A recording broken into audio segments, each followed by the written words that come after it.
Hello, this is Austin Kimker, Austin Eisrold, and Jarrett Roush's History 4550 group presentation. This is the building that we chose. It is the Phi Kappa Theta fraternity house here at Missouri S&T. It's currently home to just over 60 people, one of those being our own Austin Kempker, as I also previously lived in the house as well. So the location of the Phi Kappa Theta house is on 707 North State Street. It's a pretty good location for students, as the farthest walk is just slightly over 10 minutes to the far side of campus. It's just across the street from Leach Theater. It's a close walk to the rec center and the intramural field. You can see it from Kings Highway. It kind of sits, the top of it perches up on the top of the hill. For a brief history of the house, the chapter of the Phi Kappa Theta was chartered on November 29th of 1936. This is actually the third rendition of the Phi Kappa Theta house. This current one was completed in summer of 2015. The footprint of the previous house is the exact same location as the current one is today. Although there's obvious major improvements, they added a third floor and the rent went much higher as a result. The original house, Phi Kappa Theta, actually caught fire in 1964. So speaking of the fire in 1964, it happened on June 23rd. And as you can see in the picture, we actually have a newspaper clipping hanging inside our house now, and it shows a picture of the original house. And it has a pretty lengthy article about the fire that caused over $50,000 in damage and caused them to build a new Phi Kappa Theta shortly after. The Phi Kappa Theta house mostly resembles two architectural styles, Jeffersonian and Greek Revival. For the front of the house, as you can see here, the main characteristics that resemble Jeffersonian is the red brick sections of the exterior along with the white cylindrical columns. The white columns underneath the porch here create a sort of elegant or prestigious look to the house, and they made it appear much older than its construction, which was only completed 6 years ago. If you can envision only the center portion, the middle third of the house, these characteristics resemble Greek Revival, being that it would be mostly a white structure with white cylindrical columns. Another characteristic is that, again, if you envision the middle third, the structure would be mostly symmetrical, which is also a feature of Greek Revival. Another slight architectural style for the front might be Queen Anne, due to the structure having a large curved porch, and that the building as a whole is unsymmetrical. There's also some added detail with the short white fencing that Queen Anne buildings often have. There's also a slight influence from the Bauhaus architectural style, as there is a unique font labeled above the front door describing what the building is. For the back of the house, as you can see in the left picture, there again is a resemblance of the Jeffersonian architecture with the red brick and the cylindrical white columns. Also, if you can imagine the middle of the structure again, the building would be mostly white, with white cylindrical columns, which would coincide with the Greek Revival architectural style once again. The materials used for the exterior of the Phi Kappa Theta house are similar to the other structures surrounding it, as shown in the picture to the right, being red brick with white accents and dark gray asphalt shingles on the roof. This helps it blend in and match the surroundings so it doesn't stick out like a sore thumb. Yet the added columns help it feel fancier, drawing more attention to it. Okay, so on this slide, we talk a little bit about why the house was built. The previous house was in pretty poor condition. It was becoming very outdated and too outdated for current times, and the members were struggling inside it. So they decided to build a new one with the idea of the chapter growing in size and number, and so they increased the size of the new house by adding a third floor and amenities that would allow for more people. So a little bit about the functionality of the house. There are 31 bedrooms in total. There is both male and female bathrooms on the first floor, as well as 2 communal showers on each of the floors above that. There is a large kitchen with a walk-in fridge and freezer, as well as a pantry. and also a large cafeteria area where the students will typically eat.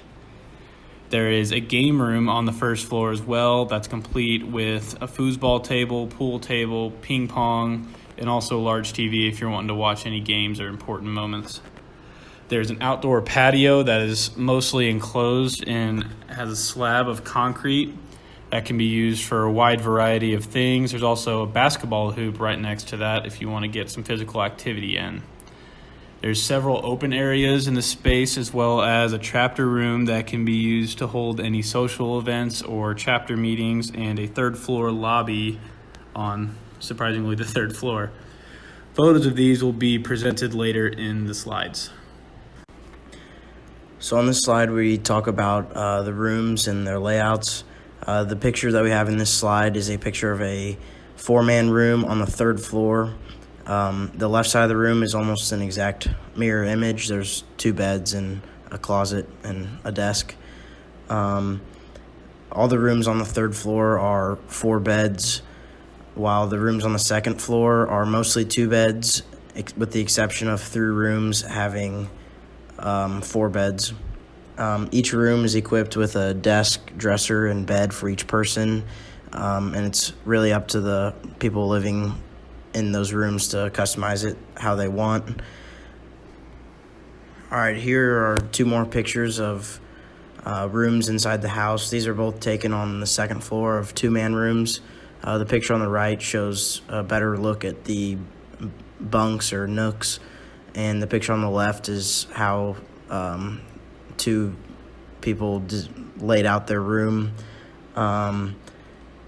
It shows us how we can customize each of the rooms to your own liking, and also shows how each of the rooms have a slightly different layout and dimensions. Some rooms are slightly bigger, some rooms have slightly bigger beds, so when students go to pick rooms, everyone takes that into consideration.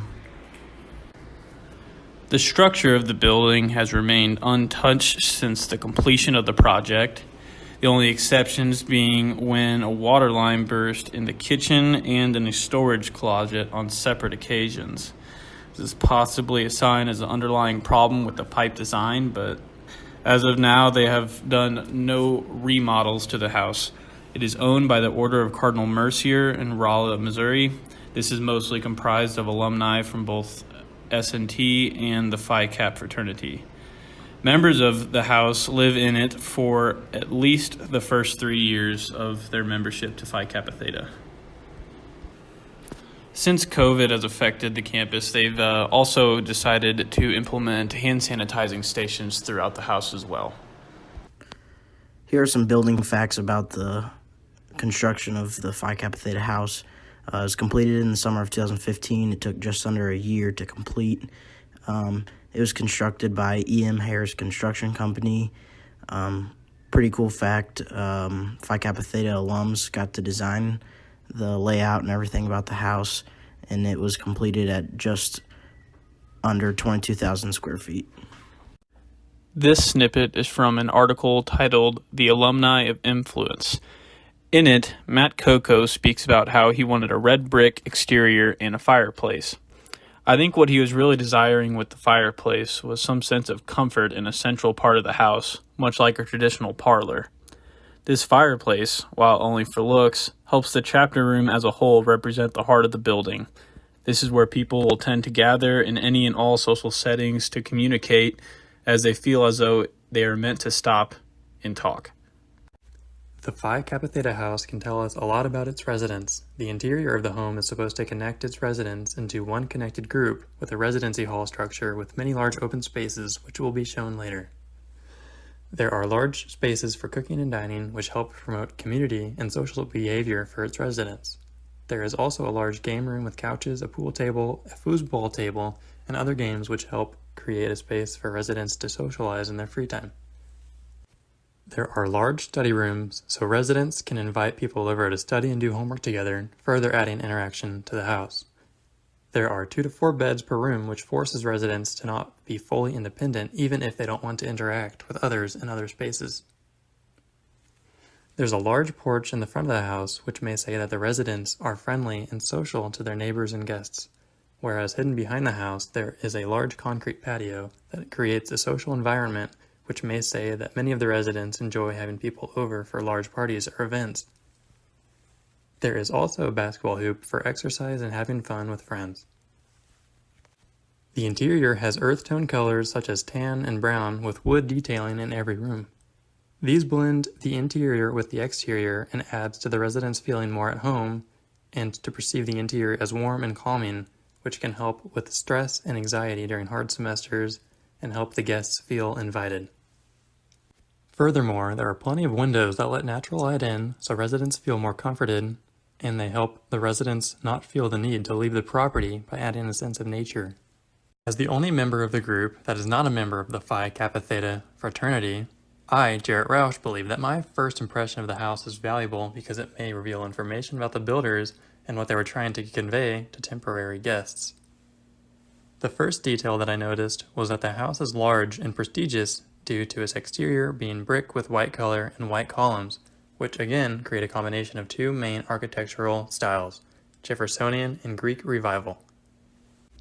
This may mean that the builders were trying to get people's attention with a more elegant look and to help persuade more students to pledge to the Phi Kappa Theta fraternity rather than others.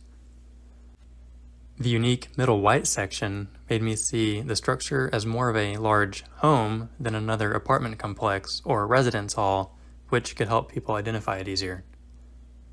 The outer brick sections may tell us that the builders were okay with taking their time and spending more money, rather than rushing out another wooden building that quickly showed its age. Also, since the story that one of their previous houses burned down is well known, the builders may have chosen to use brick to convey higher fire resistance. Brick also might have been chosen to have less rot and lower maintenance to ensure to the residents that the building is of higher quality, again to attract more potential members. The architecture of the Phi Kappa Theta fraternity house not only tells us about its residents and builders, but the society that surrounds it too. It tells us that Phi Kappa Theta's community and or possibly the entire society of the Missouri S&T fraternities were growing around its construction in 2015, and they needed to construct a larger building to house more people. With the fancy main architectural styles of Jeffersonian and Greek Revival, this could also tell us that Rolla as a society respects a fraternity that is smarter and more studious rather than a bunch of unscholarly boys that just prefer to party. Along with these architectural styles, Rolla society may prefer influences of older and more elegant architectural styles than newer ones for residences. Now we'll look at some specific rooms within the house. Here's the kitchen and dining. The picture on the left shows the industrial kitchen. Every day it cooks food for roughly 60 people that live inside the house, and it can cook for a lot more if needed. The picture on the right shows the dining room, which is obviously used every day for eating, and often we clear out the tables and chairs and use it for other purposes to hold more people. Next is the game room. As you can see, the pool table, the foosball table, and the bar. It's nicely lit, good for entertaining. It continues with the wood theme throughout the house, as long as the earthy tones. Here's a picture of the hallway in the first floor. It's one of the few places in the house that has tile. They didn't use the tile much other places. It works well here because it's usually tracked with shoes from outside, so it's easy to clean. Here's a picture of the second floor hallway. As you can see, the floor is hardwood and the doors match the colors. Walls are very plain. Doesn't draw too much attention, but it's just a functional hallway. And finally, we have a picture of one of our study rooms. We have two in the house. This one's a little bit bigger with more room for more people, has a whiteboard and a TV. Great space for people to work together. As you can see, it continues the wood theme from throughout the house and the earthy tones. And finally, we have a picture of one of our study rooms. We have two in the house. This one's a little bit bigger with more room for more people, has a whiteboard and a TV.